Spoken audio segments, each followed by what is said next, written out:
This is your Mining Disrupt news surge for Monday, December 16th, 2024. And before I go into what this has to do with this, I need to go through and cover the housekeeping topics first real quick, get over the numbers, hit the news, and then we can get into the fun stuff. Let's start right here. Mining Disrupt Expo 2025, happening next year, 2025, in Fort Lauderdale, Florida, March 25th through the 27th. This is the one not to miss. If I was you, and I was there, and I got the chance to talk to him, you had better believe I would try to see what Dennis Porter knew about what's coming down the pipeline, because he's the man in no small part responsible for some of this legislation coming down the pipeline.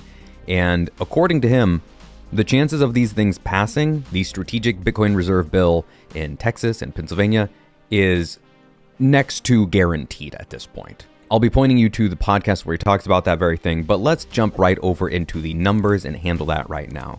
The Bitcoin price is looking pretty spicy. $101,798. It takes a little time to get my words around the numbers. It's such a big number. It's crazy. Public nodes online right now, over 21,000. That's a good number. We like that number. The on-chain transaction fees right now, still single digits. Unconfirmed transactions in the mempool, just shy of 300,000. Ladies and gentlemen, this is sad news, but your dollar no longer gets you more than 1,000 sats. You are looking at 982 sats per dollar. We're going to cruise right along, starting with the news from Monday. According to Vivek for Real here, Russian parliament deputy just proposed to create a strategic Bitcoin reserve in Russia. Wild times. Dan Held says, can quantum computing kill Bitcoin?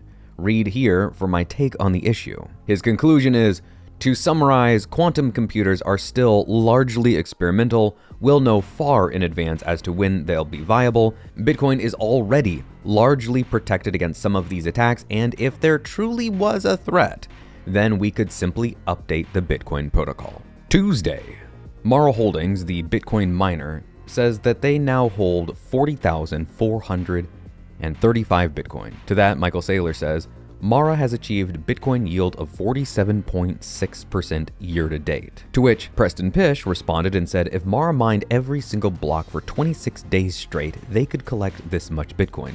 Since they only have 3% of the network, this would take them 2.4 years to achieve. Mining the heavily manipulated QE, backstop facilities, etc., fiat-denominated, fixed income market is such a smart proposition for this kind of business. And then he goes on to elaborate on that and then ends by saying, in short, if you're a publicly traded miner and you're not doing what Mara Holdings is doing, you aren't paying attention.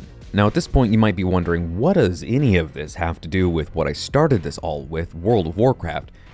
I promise you, it's connected, but we gotta move on to Wednesday. Do you remember how just last week I was talking about the states being more nimble than the entire federal bureaucracy? Well, here's Dennis Porter on Wednesday saying, many do not realize that 4 states in the USA count for 4 of the 15 largest economies in the world. Russia's economy is smaller than California, and Texas is barely bigger than New York and Florida.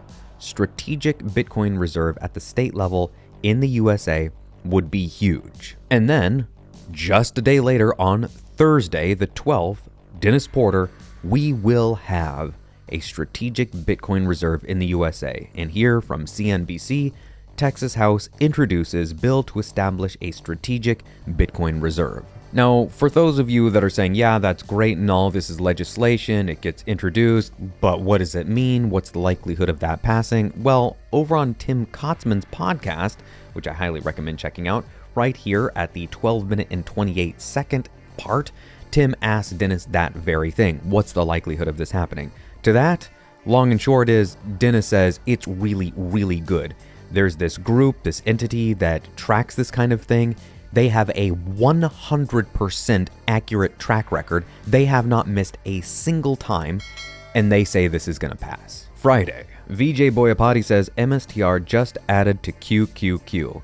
This cycle's flywheel just started spinning faster. And this one, straight out of Japan, it seems wild, but it is true. Cointelegraph, latest, Japanese lawmaker, whose name is Satoshi, I kid you not, pushes for a national Bitcoin reserve, joining global calls to adopt Bitcoin as a strategic asset. So now we jump into the opinions section, and I can tell you exactly what World of Warcraft has to do with Bitcoin mining. The first question you should be asking yourself has nothing to do with World of Warcraft. It has to do with that Mara Holdings post. You should be asking yourself, wait a second. They're a Bitcoin miner. They go out and they get the Bitcoin. Why are they buying Bitcoin? And this, ladies and gentlemen, is where the World of Warcraft connection comes into play.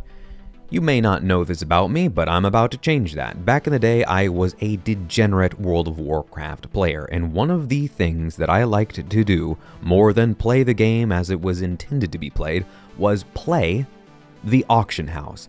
And I became filthy, disgusting rich by doing this. What I would do is I would mine or herb or go and collect resources that people needed. And when I say needed, if they wanted to build some of the best weapons and some of the best gear and get the best potions that they needed to go and fight the biggest, hardest bosses, they needed these things. Well, I would stockpile a fair bit of it, and then I would go into the auction house and buy up every last piece of this. And I would do this all on Thursday. Now, why Thursday? Because on Friday is when all of the individuals would come home and get ready to fuel their weekend, and Friday nights with Mountain Dew and Cheeto and Hot Pockets and pizza and Domino's and Taco Bell, and they would go to the auction house getting ready to gear up, getting ready to get all the things they need, and oh, it's not there. It's all gone. Until I show up. And I slow drip it back into the economy at an exorbitant increase in price. Was I selling my mining stuff? Oh, I was, but I was selling it at a massive increase. And like I said, because I had complete control of the auction house, because this is early days, WoW, when people weren't wise to being able to do this, and there weren't all the macros and all the things that people had. There weren't even Chinese farmers back then. But I was there, and I was making a killing doing this. And plenty of other people were too. But there was a lot of people that just wanted to play the game. That's how most people go through life. They just want to go through life playing the game of life.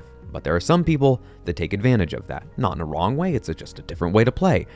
And this is what miners are doing, it seems to me.